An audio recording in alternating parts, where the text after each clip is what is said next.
Positive thinking यानी कि सकारात्मक सोच। Positive thinking plays an important role in our lives. एक पुरानी कहानी है कि एक सम्राट हुआ करता था, बहुत बड़ा सम्राट।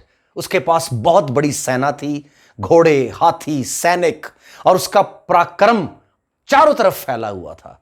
उसके पास एक खास हाथी था जो बहुत ही ताकतवर था, युद्ध कला में निपुण था और बहुत समझ रखता था। राजा ने उसे कई रणों में, कई युद्धों में इस्तेमाल किया और उसने हर युद्ध में अपनी कला के जौहर दिखाए। धीरे धीरे समा बीतता चला गया। वो हाथी बूढ़ा हो गया, राजा भी बूढ़ा हो गया। लेकिन जब हाथी बूढ़ा हो गया तो राजा को लगा कि हाँ, अब इसका बुढ़ापा तो आ गया है, तो इसे थोड़ा मुझे छोड़ देना चाहिए। तो उसने उसको जंगल में छोड़ दिया। वहीं पर वो आता, अपना उसको सारा चारा वगैरह दिया जाता, गांव में घूमता रहता, उसको कोई रोक टोक नहीं थी, वो आराम से खुले इलाके में रहता।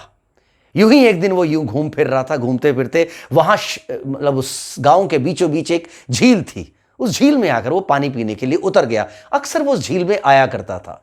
बारिशों का समय था, काफी बारिश हो रही थी। जमीन जो वहां के आसपास की थी झील की, वो दलदली हो गई थी। हाथी जैसे ही कुछ फीट झील में उतरा, वो दलदली जमीन में फंस गया और वो निकल नहीं पाया। उसने निकलने की कोशिश की, वो और उसमें धंस गया और फिर वहीं बैठ गया, निकल नहीं पाया।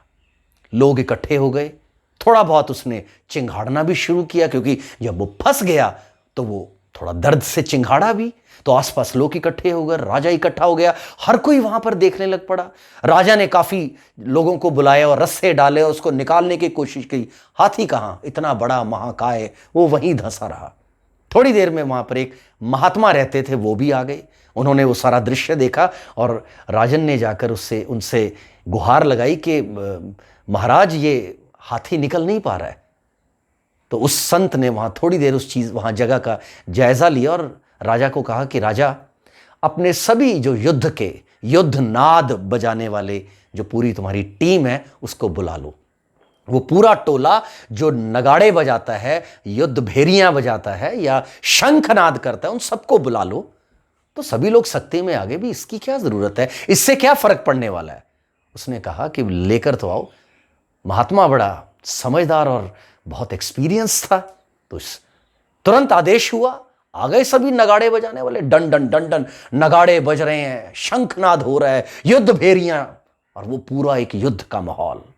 कुछ ही पलों में वो हाथी उठा और उठकर उसने एक जोर की चिंगाड़ लगाई और फिर उसने पूरा दमखम लगाकर अपने आप को बाहर निकाल लिया। और जब वो बाहर आया, उसने फिर एक युद्ध की, जैसे एक चिंगाड़ होती है, एक रण को जीतने के बाद की एक जो चिंगाड़ है, वो लगाई और बड़ी ही शान से, उसी अंदाज से वो बाहर निकल कर आ गया। सभी लोग सकते में तो थे ही, खुश भी थे। राजा ने पूछा कि महाराज ऐसा क्यों? राजा तो वो संत बोले कि राजा, बात बिल्कुल सीधी है। इस हाथी में ताकत की कोई कमी नहीं थी, चाहे ये बूढ़ा हो गया है, लेकिन खुद का वजन तो अब भी उठा सकता है। लेकिन हां, जोश की कमी जरूर थी। वो एंथुजियाज्म इसमें नहीं था, वो जोश, वो जुनून, क्योंकि अब ये युद्ध से बाहर हो चुका है, तो उस प्रैक्टिस से बाहर होने के कारण ये वो जोश नहीं ले पाया। इस युद्ध की टंकार ने, इस युद्ध भेरी ने, इस शंखनाद ने उसके उस जोश को दोबारा से जगा दिया।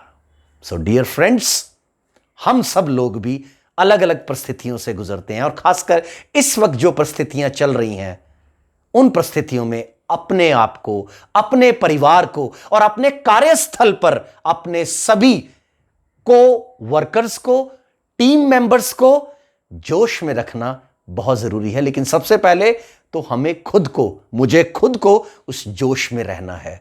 लेकिन उस जोश में रहा कैसे जाए? एक ही शब्द है, पॉजिटिव थिंकिंग, सकारात्मक सोच।